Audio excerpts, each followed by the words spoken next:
Good afternoon from Vietnam. Good morning to you, Jess. Thanks a lot for spending your morning to join our program to share your stories to our global audience. And on behalf of the listeners everywhere, we would like to say thank you, thank you, thank you, thank you to you. Well, it is a joy. Thank you for having me. It really is my privilege. I can't wait to see where this conversation goes. Yeah. And since you haven't been to our country yet, right? So please take it as a formal invitation. If you decide to travel here, now you have two new friends, a family here. So you let us know. We would love to see you in person. We show you around.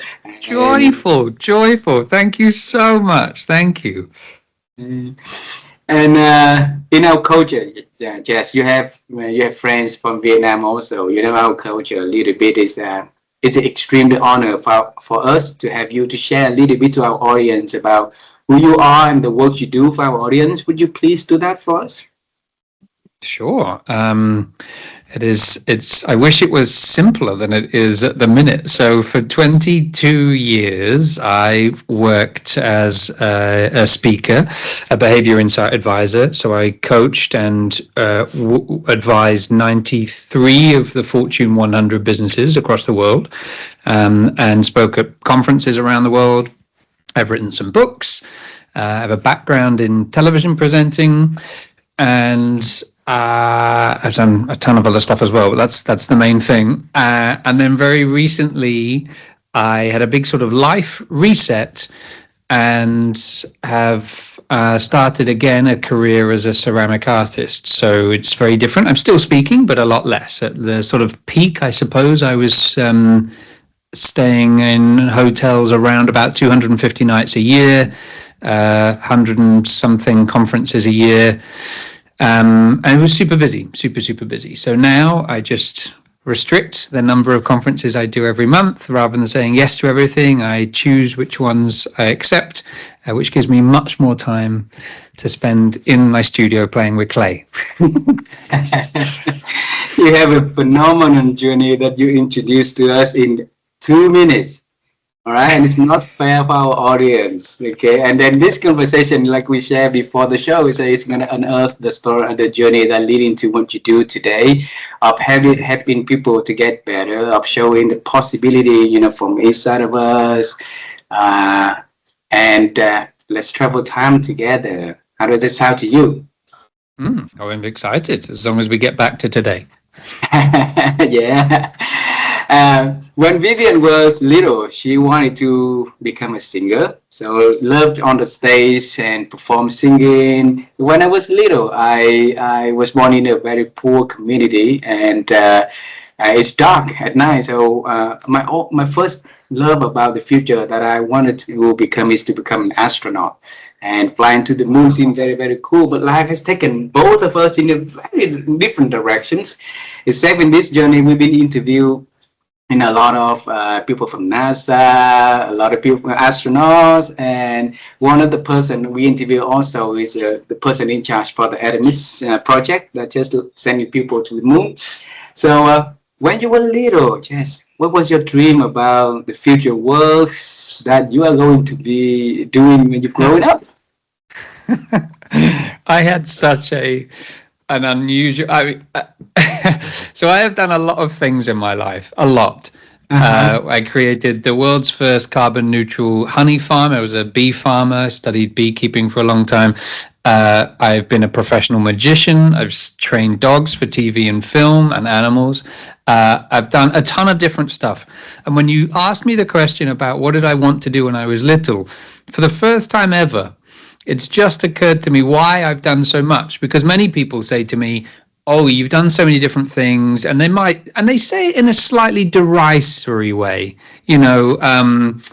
oh, you can't make your mind up, or you change your mind a lot, or you do lots of different things, as if it's a bad thing. And I remind them that our only given guarantee is this present moment right now. I don't know what's going to happen for the rest of today.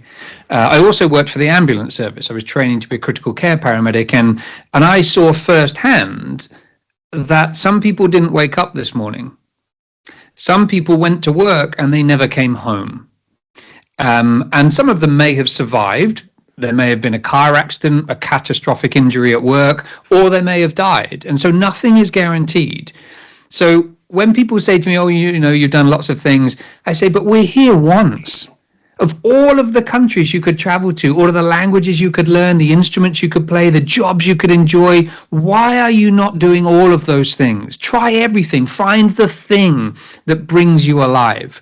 And so you ask me, you know, what did I do, or what did I think about or dream about when I was young? And I remember wanting to be a dustbin man, to pick up the garbage. I remember wanting to be a Queen's Guard. I remember wanting to be a milkman, a policeman, a baker, all of those things. I saw something and saw inspiration and thought, oh, that looks great. I want to have a go at that. And so it's probably no wonder, actually, that I have done a lot of things. I don't know. Maybe a psychiatrist would say, well, clearly you're indecisive. I don't know. But I think the golden thread throughout all of those things is, I come back to this all the time, and of course as a child I would not have been able to contextualize this, but I live my life, and have done for many, many years, based on three sorry, I have ink all over my fingers, I've just realized. There's two things that I'm always stained with. I'm a writer, so I've always got ink on me or clay. That's a given.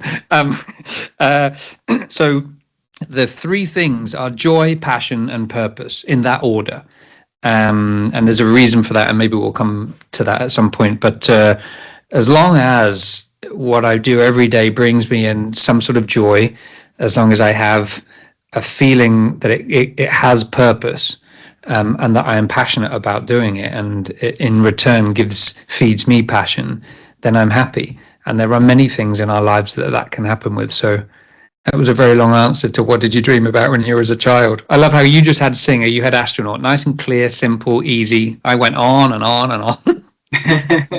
But isn't it beautiful when you go on and on and on with the three things that in the backbone for all that journey: joy, passion, and purpose, right? So everything you do is coming from joy. So within, inside of you first, that brings something. And if I listen to what you share, you want to become a Queen's Guard, a dozen garbage collector. So all of that are in the service for others, for somebody, right? And where did that idea come in from, of servicing others? That's interesting. I don't know. I had a very simple, non-influential background in that sense. My mother was a hairdresser. My father worked in sales broadly. I didn't have anyone in my family that was, you know, a nurse or a firefighter or something, you know, the sort of typical societal giving roles. But everything I've done has been in the service of others. Even my role now is in the service of others. It's why we deliver workshops. It's why we raise so much money for charity. It's why business for me has always been about having impact and purpose. It comes out in the presentations, in the books I read, in the leadership training. It's all in the pursuit of helping other people live a better or more meaningful life. I don't know where that comes from. I really don't know. I mean, I wanted to be a doctor from a very, very, very young age. Or you know, that's the one thing. Medicine has been the one thing that's stuck throughout all of my life. And I don't think there's much more a defining career than in the service of others as medicine, right? So but it's an interesting question. I'm afraid I don't have an answer for it. I have literally no idea. I guess some people are just born the way that they're born, right? I've always been quite independent. As a child, I'm an only child, so I played a lot on my own. I created, I imagined. And whether you're born imaginative or whether you become imaginative is a debate perhaps for another time. But I certainly believe that that when you are creating your own fun or creating your own worlds, or if your imagination begins, if curiosity begins to unravel, it just feeds itself and you become more curious and more imaginative. And I was always the child. I remember at school, I was the why child. the child that always asks why, the annoying child that no one wants to babysit. Why? How? Why? And I remember my mum saying, just because I said so. And I remember being in my chemistry lesson at school. I was fascinated by chemistry. And my chemistry, I was asking something about a chemistry teacher. It would have been something to do with the periodic table. There would have been an element that they would have said, you know, when you put this in water, it does this. And I would say, well, why? What's making it do that? Why does it explode when you put it in water? And they would kind of explain, you know, to a point. And I would say, but why? Why is that? And I remember him saying that you don't need to know why to pass the exam. Just learn what I'm telling you. And of course, now as an adult, I realize he probably only knew so much anyway, right? He was a teacher. He just needed to teach the bit that I needed to learn. He might not have known why. So when you are curious and when you ask more questions, every question opens up a new answer, right? And every answer leads you on a different journey. So the more questions we ask, the more wonderful this world becomes, and the more understanding we become of other people as well. Therefore, the more peace we get. It's a very simplistic and a very simple way for repair and to live a meaningful life. Yeah. Earlier, you mentioned about the born imaginative or is growing up as an imaginative person, right? So if you trace back into your family or on the path of you growing up, where is that imaginative genetic, or is that on the way that you're growing up, you're having it? That's a really interesting. You're very good at questions. In the cabinet behind me, I'm halfway through a family tree because I was interested to see on both sides what they did. And I wanted to know not just what their names were and when they were born and died, but I wanted to know what they did. And, you know, were any of them in prison or did any of them become? And so far, it's incredibly boring. right back to, I think, the late 1600s. They were all tradespeople, just boring. And so it's not even like a specialist trade. It just says like tradesman or and then sort of typically for the time, most of the women were housewives or raised, you know, children of that classically of that period, of that time period. But so far, there's nothing. There's no great thinker. There's no great imagineer. There's no great. So honestly, it's an interesting question. I will go forward from this interview and think more about, because I wonder whether it is to do with perhaps how my parents were with me. You know, I know, for example, if I didn't know the answer to something, my parents would never tell me. They would say, go and look it up in the dictionary, go and look it up in a book, find out for yourself. And so perhaps, and it stands to reason that if you're going to model a child that they have to find out for themselves, that's how you become more curious, isn't it? And you search out the answers for yourself. And as a child, you look at things externally. And as you get slightly older, you realize that that same tool can be used internally to explore, you know, who we are and the greater meaning of what's inside us. Good question. And I'm curious for continue with your conversation. Seems like you have the trinity of joy, passion, and purpose. And one person would wake up one day and know exactly that we have that kind of directions to go. Do you remember the time that these definitions come up to you, or something that happening that you're able to consolidate it into a beautiful trinity to find things passionately? Well, joy, passion, and purpose are relatively new. I've always had directors. So it started when I was in school. I had a teacher. He died. I went to his funeral. His name was Jeremy Davies. He was a wonderful, wonderful, gentle man.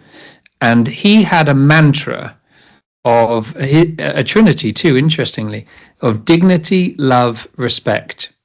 That was his mantra for his life and his mantra for us at school.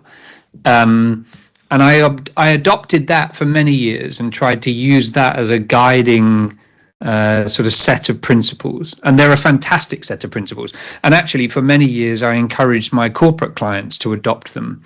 And I think it's very telling that most corporate clients said, "Oh, we like dignity, we like respect, but we'll get rid of love.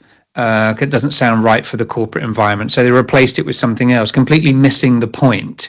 And then maybe 5 years ago, perhaps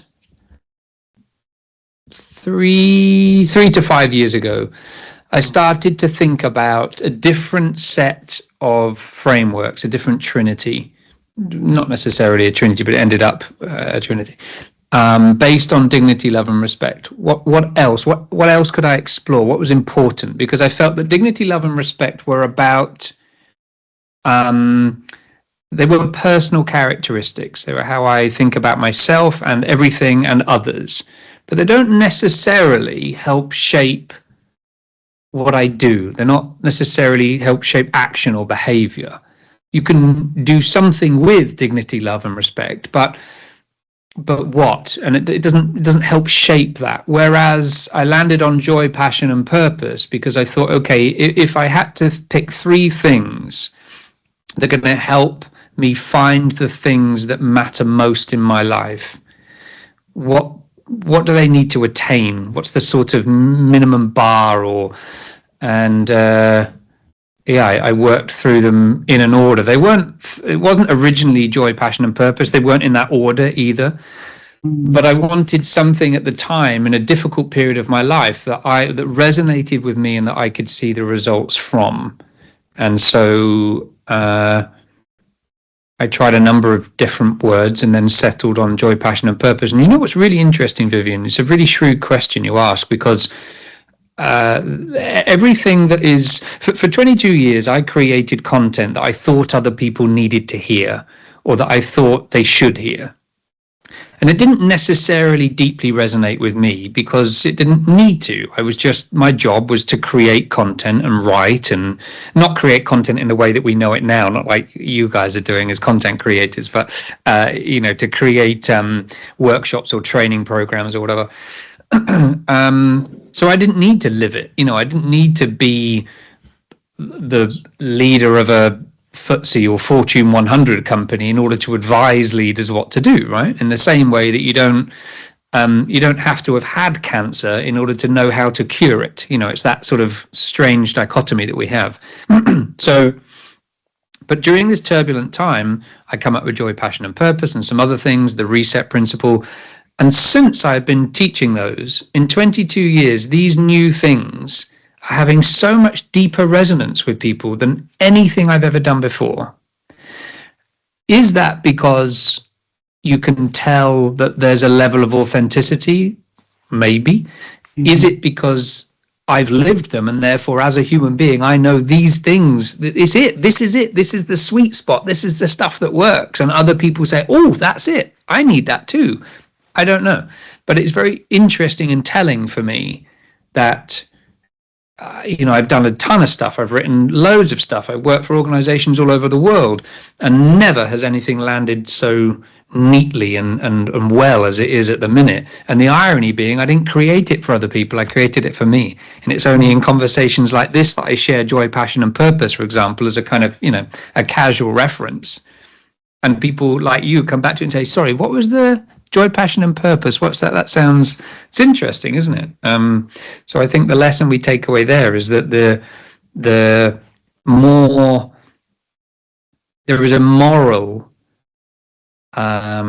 desire, I think, for all humans to live a meaningful life, and we don't necessarily consciously think about doing it or how to do it, but it sits there in the background. We don't tend to question the decisions we've made or where we end up in life. We just end up there. And so when we get an opportunity to question it, when we meet a crossroads in life, or when there's trauma or something happens where your life is paused or disrupted for a bit and you're left, the sand is all kicked up, to use a metaphor, and you're left waiting for things to settle and reflecting, thinking about things. Do I want this? Do I not want that? What now? I don't know, someone's passed away. How does my life look different now? we don't spend very much time in those reflective phases. And so when they happen, we look back and think, wow, I just lived 15 years of my life on autopilot with not really thinking about anything, and I've ended up here. Whereas I've been questioning all the time in a casual way. And so therefore I've thought, yeah, you know what? I've done this job. I know it. This is nice. I wonder what else there is. Whereas other people would do 25 years in a job and then think, oh gosh, where's 25 years gone? You know, because they've not questioned anything. Yeah, it's an interesting point, I think. Allow me to bring one of your example. Okay, you've been very successful in the media space, right? And what reflective moment that leading you to decide you're going to leave, you know, like Discovery, BBC, or leave all of that and starting a new journey of as a speaker, as a consultant, as a trainer, leadership developer? What happened back then? That was not a conscious decision, and I didn't leave anything. I worked as a children's television presenter pretty much full time for about 8 years, I suppose, when I was young, as most children's TV presenters are. And then I decided I would go off and do something like a proper job, which I have to say was the worst decision I ever made, because what happens in television is when you leave television, nobody remembers you, because loads of people want to be on TV, so they just recruit new people and they forget all of those people. So when I tried to get back into TV, like 10 years later or whatever, people were like, sorry, who are you? And no, we've got people now. We don't need anyone else. So I just went on with other things, but I was always doing a bit of media in the background. Where it really changed, and it's not a very interesting story, just before COVID, I was having lots of meetings. There was a Netflix TV show I was going to co-host. There was a show on a network in the UK. We were talking to a couple of people about some ideas I'd had, and then COVID happened, and two important things happened that changed the landscape of television forever, that we will never recover from. The first thing is that because we couldn't get together, people couldn't film in a studio and they couldn't send people out to film. So they started showing repeats on television, you know, old TV shows and old clips, and realized that nobody complained. So they didn't need to buy or pay for new people to produce stuff or to send out camera crews. They could just, you know, reuse all this old stuff. And then secondly, of course, during COVID, everybody stopped spending money. And so all the advertisers stopped spending money. There were less people to advertise on TV. And those advertisers realized, oh, we're still selling our products. Maybe we don't need to spend money on TV. And so the advertising never came back. So the budgets went down. And the ideas that TV people had about, you know, filming with people, that went down as well. So it wasn't really, it's not a very interesting story. I suppose it's like most things, you know, that it goes away. Life moves on. But what's very interesting now, and what's very smart about what you two are doing, is that YouTube is watched more than television. And so there's no really any need. In fact, YouTube is the greatest threat to television. Across, I know both across England and America. Those are the two countries I have most connections with, I suppose. And the future is very much YouTube. So I'm okay about not being on TV. There are a couple of things I'm talking to. I have a meeting on Friday about a TV show, but it's a different world now. It's okay. Look, I get to be on TV now. Earlier we talked about newness, right? And I shared with you that this is something that we easily see from the amazing people we got a chance to interview, all the people that we got a chance to know in our life also.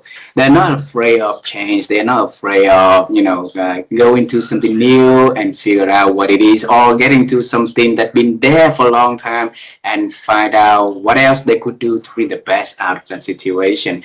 And you have all of that inside of you. You know, you wrote book, not know where, you know, where that coming from inside of you, but you wrote book and you're starting to do okay, the first certified carbon free. What is that? I wrote down earlier in here Well, the one I did the before was the honey farm. yeah, the honey farm. Oh, a lot Yeah. of things that like new, right? So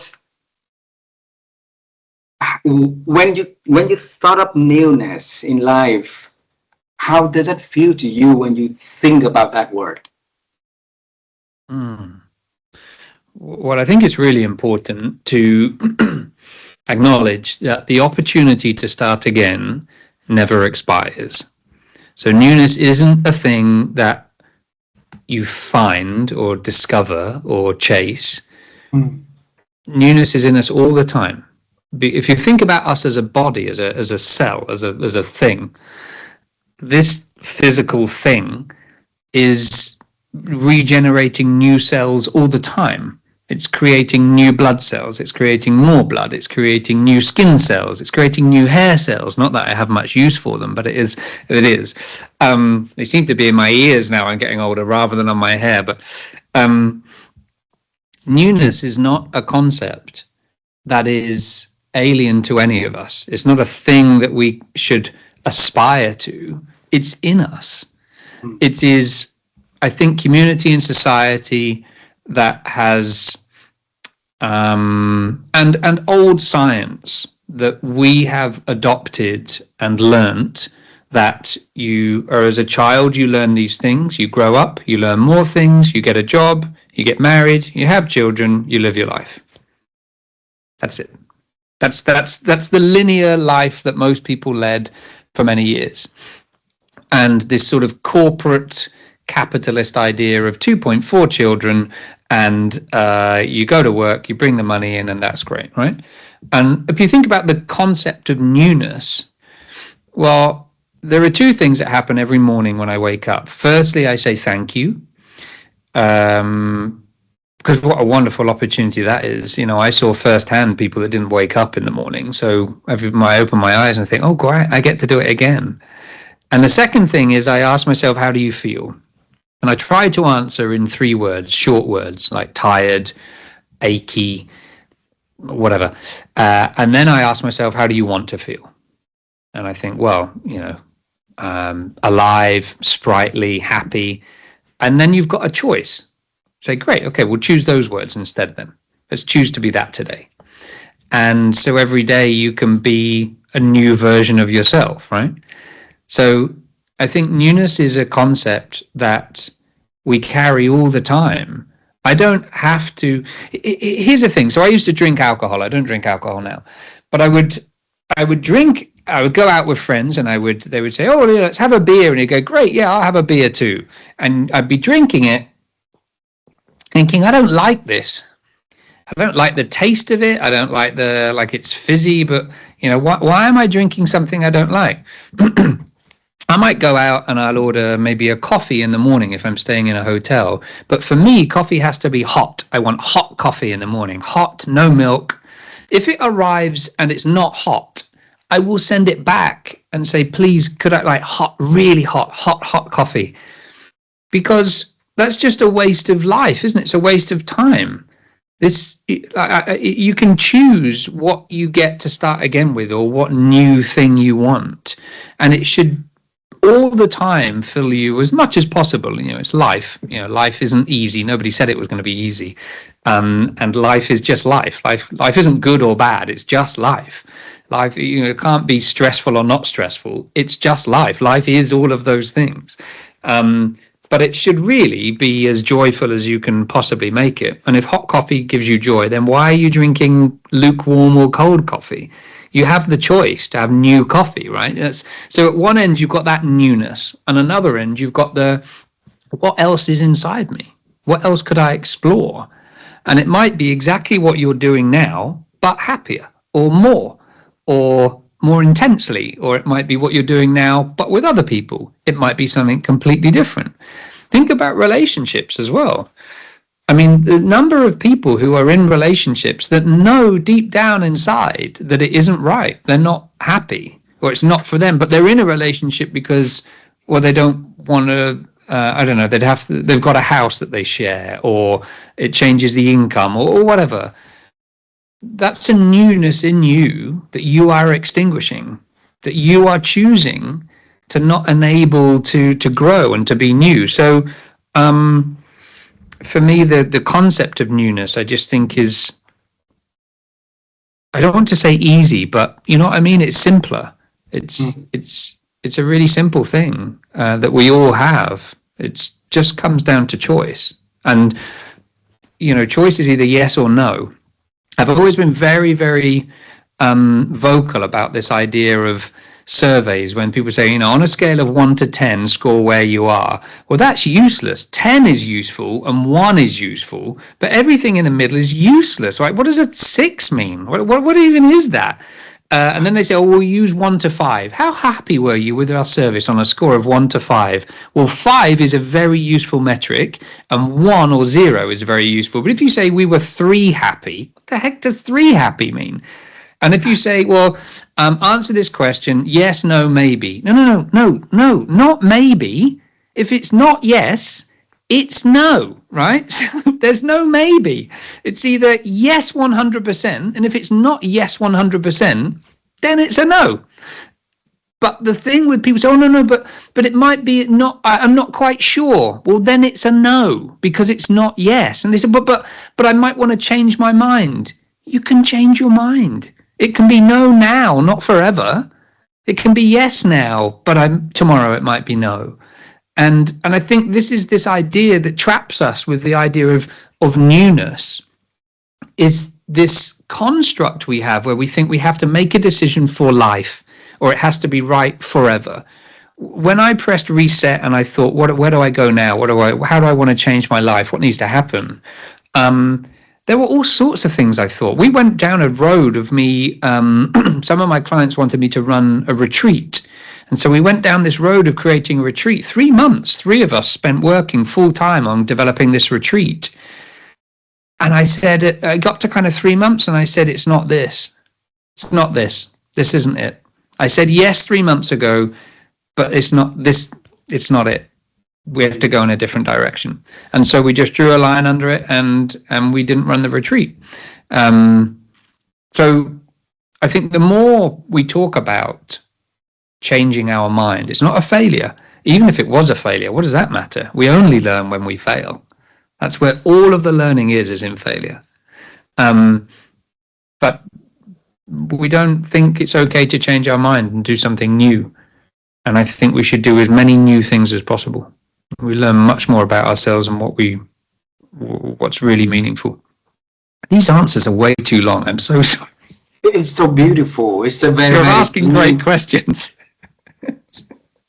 At what age did you feel that the newness, the heart of newness, is starting to blossom inside of you, Jez? Oh, it's difficult when you have to look back, don't you? I don't know. I've always tried new things, always. I mean, from forever, from when I was born. I mean, you heard when I was little, you know, baker, butcher, candlestick maker, you know, anything. I'd look at something, I want to be that. I think you know what's interesting? You are unlocking so many things. This is like free therapy for me.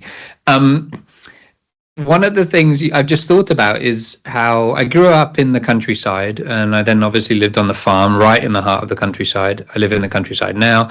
I like nature very much. I like the natural world. And the natural world is changing all the time, isn't it? I came up with this seasonal change model that sort of that models the nature's seasons and how it mimics how we change. But there's always rebirth. There's always something new in nature.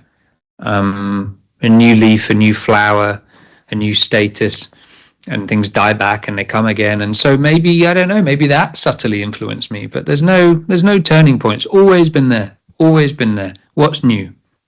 What do we do now? It's not a lack of appreciation. It's not boredom. It's not ADHD. It is deep appreciation for where we are now, and how could we make this better? How could we improve this? And sometimes that leads you somewhere else entirely. But I never give up on things. I'm not one of these people that start something and then go, oh, what's over here? It's not that. I do this thing fully. And when I feel I've sort of done it and got a good idea of it, it may or may not be enough for me to go and try something new. There are many things that have been consistent through my life. It's not like everything I've sort of picked up and played with a bit and then put down. But for almost everything I've done, I've pushed. I've done something different with it. I've looked to create something new with it. The honey farm was a classic example. And then ceramics now, you know, just we're creating what will be the world's first carbon neutral ceramic studio, because that's not been done before.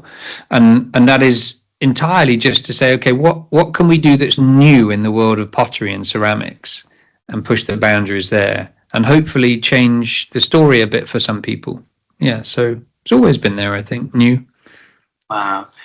The newness is easily to see also, right, from inside of you, but the pushing the boundary, where is that coming from? Well, if I was honest, that probably is, that's psychological, that's deeper. That is Share with us. partly, that's partly probably coming from being an only child. It's coming from, perhaps with respect to both of my parents, a bit of over-parenting, in the sense that what they wanted to do was encourage me to be the best I could be. And their version of that was try harder, try again, try more. And unfortunately, what that creates is a child that chases validation. And you inherit that as an adult. Think about the things I've done. I'm creating something and giving it to people to say, is this good enough? I stand on stage and perform and say, did you like this? Are you going to give me the applause? Oh, I got the applause. You liked it. I stand on stage and I speak to people. What do they say? What's the feedback? Oh, they got applause. Oh, they laughed. Oh, good. I write a book. How's it doing? Are the reviews okay? Oh, it's a #1 bestseller. Oh, good. All of the things have been that way. And of course, that's subconscious, deep, deep, deep back here. It's not like I stand on stage and say, please like me. It's not, it doesn't happen like that.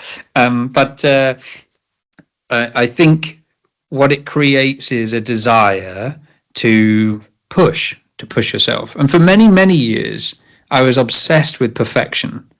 I read a wonderful book. There's an author called Charlie Mackesy who wrote a book called, I think I'm going to butcher this title.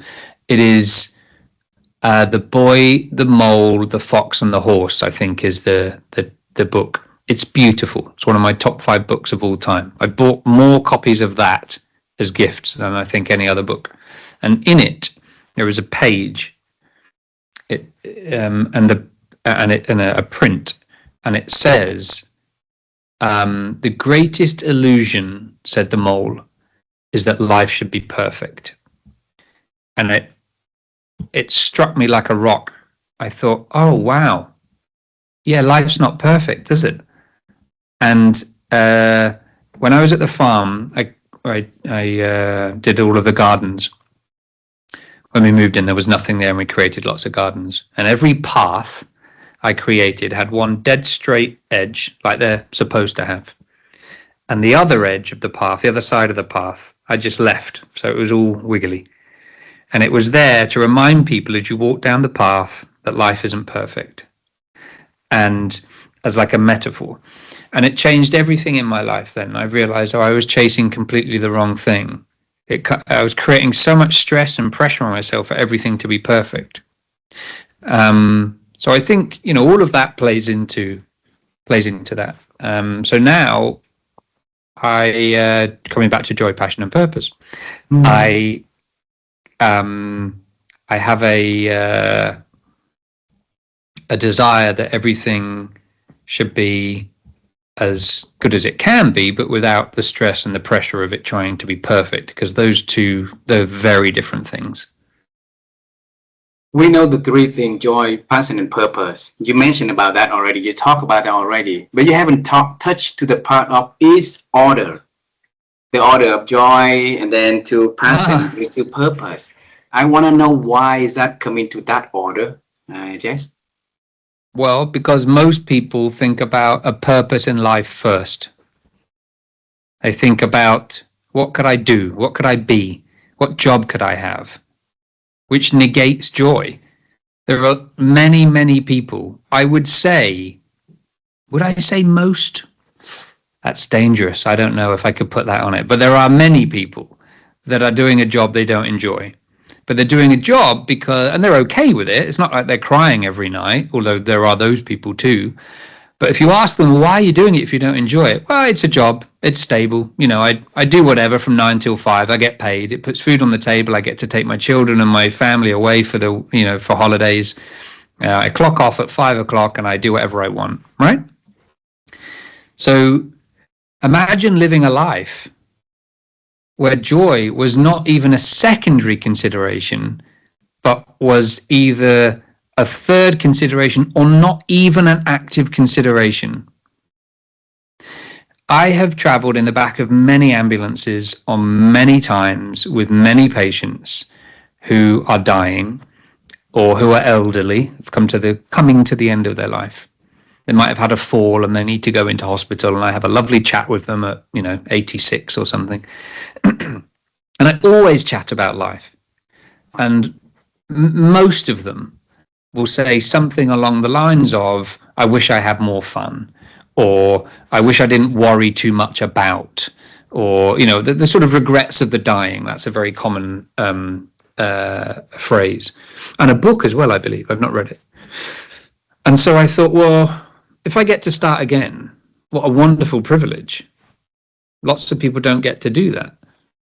What must this life look like now? And I thought, well, joy has to go first. And then what follows up with that is a sense of doing something I'm passionate about, because that feeds into joy, right? If I'm passionate about the thing, I'm going to be joyful. It returns. And then third, purpose. So that I feel like what I do has a sense of purpose. Because sometimes you'll do things that have no value, they have no purpose, but they make you very happy.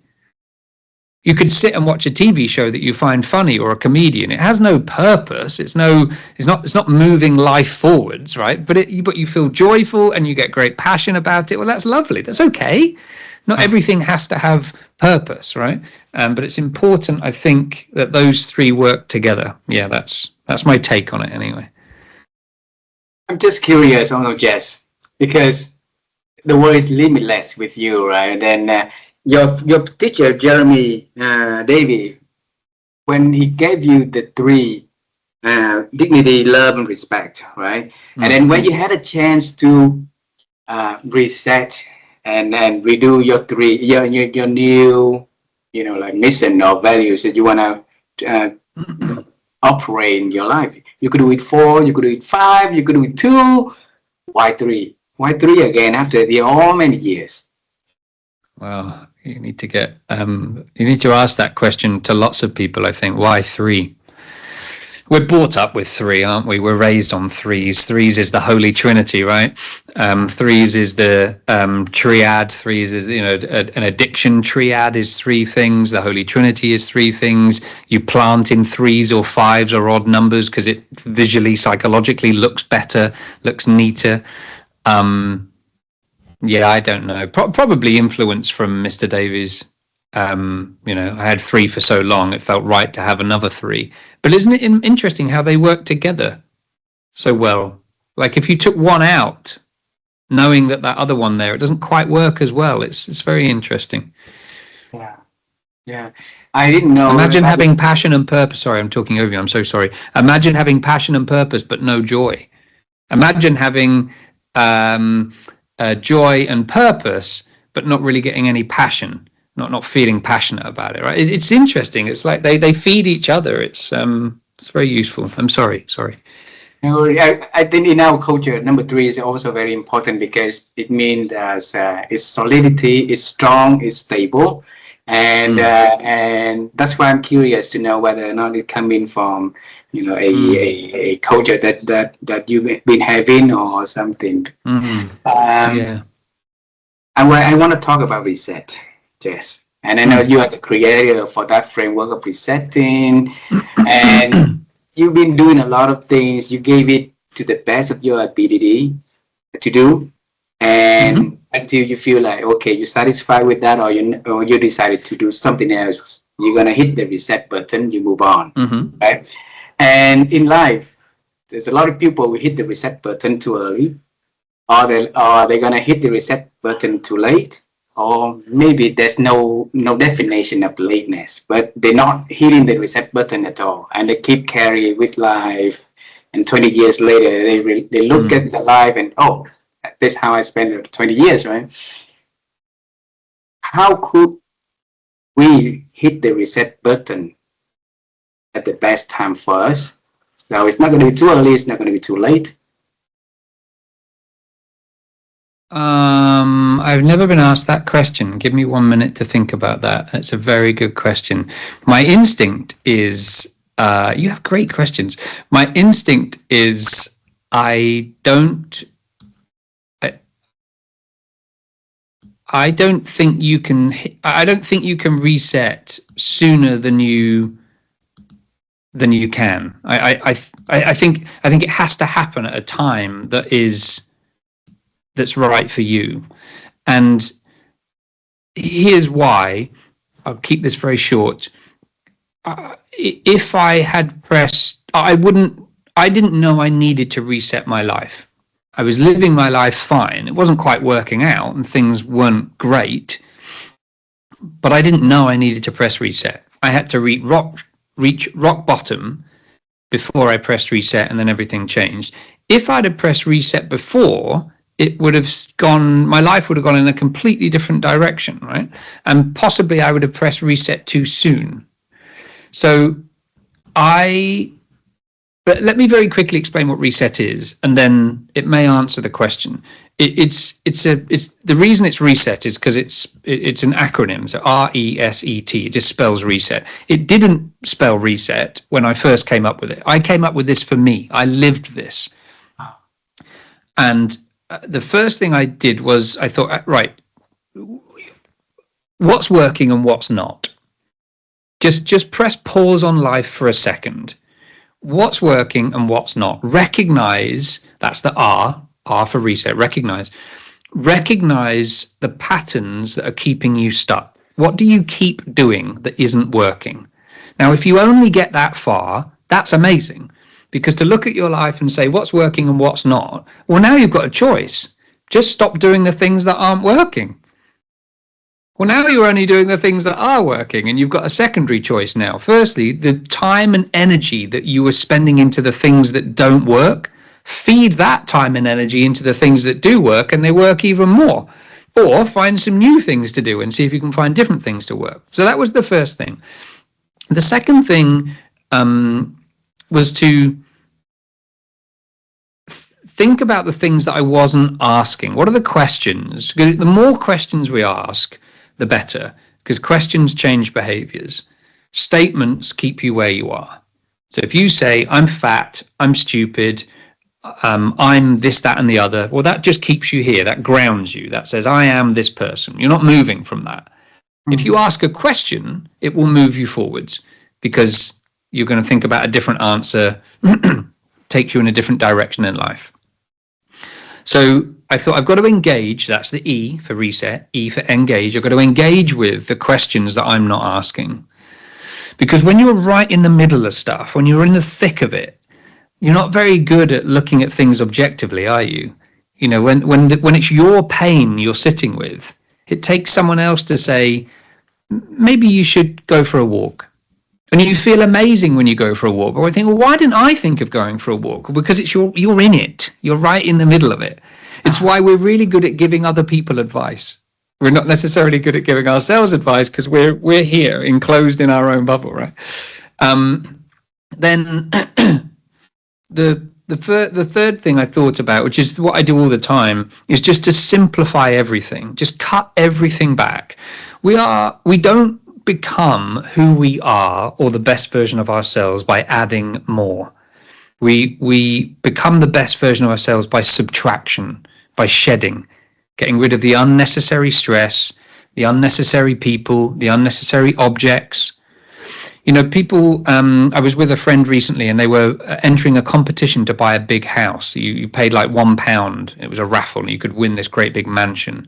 And she said, are you gonna join? And I said, absolutely not. No. She said, why? It's £1. Like, you could win this. I said, yeah, but think about the cleaning. Think about the maintenance. Think about the insurance. Why do I want a massive? She said, well, you could sell it. I said, yeah, but it's still yours for a bit. You've still got to have house insurance and contents insurance. I'm like, no, absolutely not. I don't want that. Give me joy, passion, and purpose, right? So that's the E. The S, sorry, is simplify.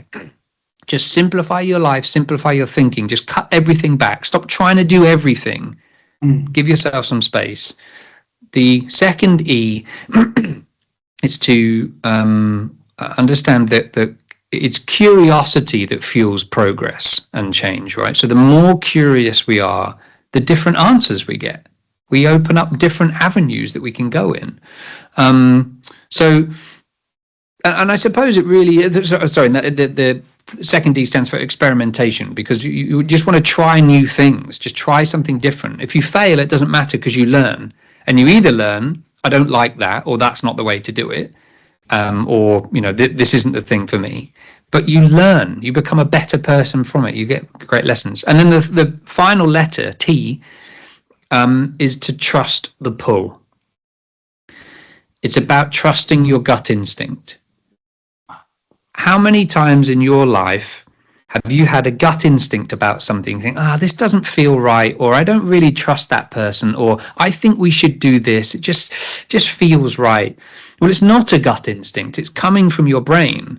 This, of course, the feeling, that kind of butterflies, the weird feeling you get, those are all neurochemicals, right? That's just a chemical change in your body. And when was the last time you had that, but you trusted your head instead? You went a different way. It never works out. It's really hard to find somebody who can remember a time when they didn't trust the gut instinct and it was better. Normally, your gut instinct is correct. So trust the pull, trust the thing.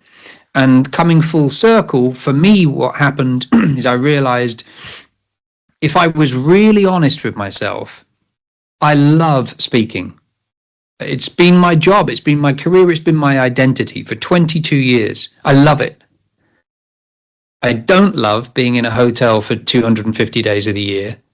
I don't love accepting all of the bookings so that I'm so busy that sometimes I wake up and I don't know where I am, and that I feel I'm delivering a message that is just nonsense.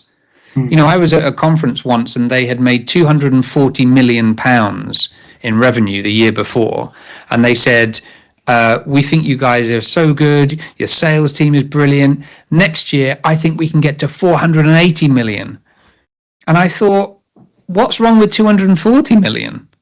That's a huge amount of money, right? I mean, there's a capitalist argument that you have to keep, you know, earning more for shareholders and yada, yada, yada. But still, you know, so I trusted that kind of pull and thought, okay, those things are different. And thought, well, who am I now? You know, if I'm not going to be speaking as much, what do I want to do? And there was this this was so weird. I went away on holiday. My dad sent me away. He said, you need to go away for 10 days and just, you know, have some time out, relax. And the place I was going to was very well known for pottery. And I thought, I'll book and do a pottery session. I've never done that. That'd be interesting. And I booked and thought no more about it. And 2 days later, I couldn't get this pottery lesson out of my head. I thought, why do I keep thinking about this pottery lesson? And then another 2 days went by and I said to my partner, I said, I can't wait. I can't wait for the holiday. I've got to do it now. And I don't know why. I had this pull to do pottery. Weirdest thing happened. I do the pottery. I fall in love with it. It's the most content I've ever been. I'm obsessed with it. It's like it's been inside me the whole time, but I didn't even know it. Yeah, I'm gonna cry. It's very powerful. Trust the pull, and reset when it feels right for you. You don't have to reset. But there are an incredible number of people I've met since I talked about reset who it really resonates with. Almost every single time I speak now, almost every single time, somebody will come up to me afterwards and say, I had a passion before, or I thought about doing a thing before and I put it to the back of my mind, but you've ignited it. That's the thing. I know I've got to go and do that. It's in all of us, right? Jez, I have a gift for you, and this is just an idea, okay? Because you look into your family tree up until 1600s, and you're trying to look for, where the creativity part, start and everything, right? I think it's there all the time, but we're not seeing that. For example, like your father, he sent you to the 10 days of retreat, and for you to look inside of you to find out what is that can reset you to bring you to the next level. That is a wisdom right there. That brings you to the idea of reconnecting yourself, finding the creativity. And if you look at the family tree, you're saying that it's a trade man or it's a boring job. I believe this trade salespeople are always very creative themselves also. It's just a different set of creativity.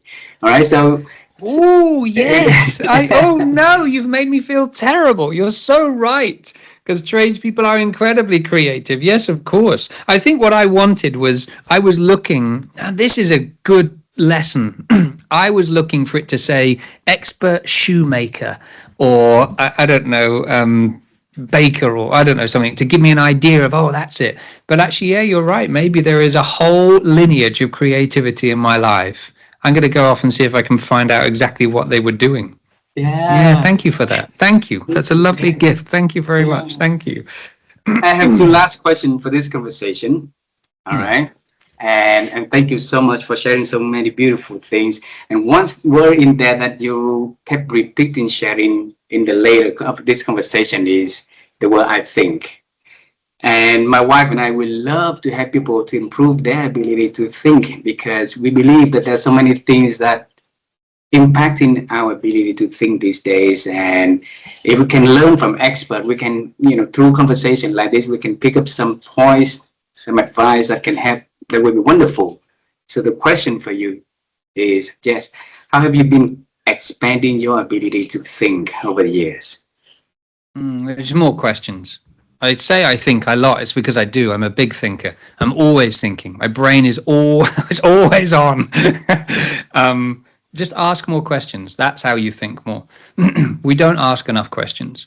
Between the ages of 2 and 5, we ask about 40,000 explanatory questions, the how and the why, which just proves that as human beings, we're built to ask questions. We're built to seek out more information to improve. And then when we reach adulthood, we stop asking questions. You read something on Facebook or in the news and it becomes your opinion. Someone tells you something, you tell someone else. You don't ask questions about what's the validity of that, who said that, show me the evidence, or we stop asking questions. So that's how you think more. You ask more questions. Wow, that's more question. Sounds simple, like you say, but a lot of people operating with answer, but not operating with questionings, right? Well, think about in leadership, like you both of you have interviewed a lot of leaders, right? My very good friend, Marshall Goldsmith, I saw that you'd spoken to Marshall. He will tell you the same thing, specifically in leadership. A very, very strong characteristic of a good leader is to ask those in their charge questions. And the most powerful question is, what do you think we should do? But most leaders don't do that because they are under the illusion that they should have all the answers. So they just tell people, you ask me a question, I tell you the answer. I tell you. And the dialogue of questions and what that does when we open that up is incredible. When I speak to a group of people and I say, what do you think we should do today? They sit there in silence because they're not used to being asked the question, right? Well, I don't know. We don't really ask questions. You just tell us. So there's a huge power. It's incredibly simple. But therein is the greatest lesson in life. Life is complicated. Human beings, we're pretty simple. We overcomplicate things. We make things much more complicated than they need to be. It's a beautiful one you just shared. And I hope that we all can live simpler. So life is a lot less enough to stress on our shoulder if we can have that mentality, right? The last question is also something that an exercise that View and I always love doing. If we can travel with you together now to any Yes. given point in time with you, and in your lifetime, I'll let you pick the time that you want us to visit you. Okay. So the question is, at what age you want us to visit, and if we can meet that, Jez at that age, what is the message that you're going to tell him about life, about the future, about anything that you can have a chance to talk to? In my past? Yes, you pick a time. Okay. I was going to say, come and see me in 4 years' time. In my past, I struggled with depression a lot during my late teens, early 20s. I think I would go back to myself around about age 25, something like that. And I would say there is a wonderful phrase by, gosh, who is it by? I want to say Doretta Welty. I don't think it's that. Just give me 20 seconds. I have to fact check this. I'm going to find who it's by. Oh gosh, that doesn't even say it. Hang on, 20 seconds. 20 seconds. I'm so sorry. You'll have to edit this bit out. It might have been Coco Chanel. Who said it? Oh, it was Coco Chanel. Okay. So the Coco Chanel said, "Don't be like the rest of them, darling." And I think that is such a wonderful thing. There's so much in that. And I would say to my 25-year-old self that you're about to go off on this random race course. And all along, inside you, don't try and compare yourself to everyone else. Don't try and chase what everyone else is chasing. Don't try to be someone else. Be you, wholly and unashamedly you. Just you. You don't have to be the person that other people want you to be. You don't have to be the person that you think other people expect you to be. You don't have to be the person that you want other people to want you to be. Just be you unashamedly. Don't be like the rest of them. And you'll find everything falls into place. For a little while, I came away from Buddhism, and coming back to it, everything just falls into place because it's right for me.